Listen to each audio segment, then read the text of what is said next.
ಬೆಂಗಳೂರಿನ ಹುಳಿಮಾವು ಪೊಲೀಸ್ ಠಾಣಾ ವ್ಯಾಪ್ತಿಯ ದೊಡ್ಡಕಮ್ಮನಹಳ್ಳಿಯ ಮನೆಯೊಂದರಲ್ಲಿ ಮಹಾರಾಷ್ಟ್ರ ಮೂಲದ ದಂಪತಿಗಳು ವಾಸವಾಗಿದ್ದರು.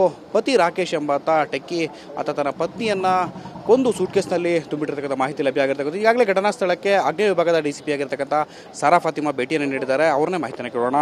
ಟಿವಿ9 ಜೊತೆಗೆ ಸಾರಾ ಫಾತಿಮಾ ಅವರು ಇದ್ದಾರೆ. ಮೇಡಮ್, ದೊಡ್ಡಕಮ್ಮನಹಳ್ಳಿಯ ಮನೆಯೊಂದರಲ್ಲಿ ಒಂದು ಗೌರಿ ಎಂಬಾಕೆಯ ಮೃತದೇಹ ಇದೆ ಅಂತೇಳಿ ಈಗಾಗಲೇ ಪತ್ತೆಯಾಗಿರ್ತಕ್ಕಂಥದ್ದು ಏನು ಮೇಡಮ್? ನಮಗೂ ಸುಮಾರು 5:30ಗೆ ಕಂಟ್ರೋಲ್ ರೂಮ್ಗೆ ಕಾಲ್ ಬಂದಿದೆ. ಈ ಥರ ಒಬ್ಬರು ಯಾರು ಸ್ಯೂಸೈಡ್ ಮಾಡ್ಕೊಂಡಿದ್ದಾರೆ ಅಂದ್ಕೊಂಡು ಆಗ ಸ್ಥಳೀಯ ನಮ್ಮ ಇನ್ಸ್ಪೆಕ್ಟರ್ ಮತ್ತು ಟೀಮು ಬಂದು ಚೆಕ್ ಮಾಡಿದಾಗ ಮನೆ ಲಾಕ್ ಇತ್ತು. ಓಪನ್ ಮಾಡಿ ನೋಡಿದಾಗ ಕ್ರೈಮ್ ಸೀನ್ದಲ್ಲಿ ನಮಗೆ ಒಂದು ಸೂಟ್ಕೇಸ್ದಲ್ಲಿ ಒಂದು ಬಾಡಿ ಸಿಕ್ಕಿದೆ ಲೇಡಿದು. ಮತ್ತು ಪ್ರಕರಣ ದಾಖಲಿಸ್ಕೊಂಡಿದ್ದೀವಿ ಮತ್ತು ಅವರು ಹಸ್ಬೆಂಡ್ಗೂ ಡಿಟೈನ್ ಮಾಡ್ಕೊಂಡಿದ್ವಿ. ಮುಂದೆ ತನಿಖೆ ನಡೆಸ್ತೀವಿ. ಇಡೀ ಪ್ರಕರಣ ಹೊರಗೆ ಬಂದಿದ್ದೇನೆ ಮೊದಲು ಮೆಸೇಜ್ ಯಾವ ರೀತಿ ಸಿಕ್ತು ಅಂತ ಹೇಳಿ ಅದೆಲ್ಲ ತನಿಖೆ ಮಾಡ್ತೀವಿ. ಈಗ ಪ್ರಾಥಮಿಕವಾಗಿ ನಮಗೆ ಕಂಟ್ರೋಲ್ ರೂಮ್ ಮೆಸೇಜ್ ಮೇಲೆ ನಾವು ಸ್ಪಾಟ್ಗೆಲ್ಲ ಬಂದು ಮಾಡ್ತಾ ಇದ್ದೀವಿ. ಪತಿ ಏನು ಕೆಲಸ ಮಾಡ್ತಿದ್ರು? ಎಷ್ಟು ತಿಂಗಳಿಂದ ಬಂದಿಲ್ಲ ವಾಸ ಆಗಿದೆ?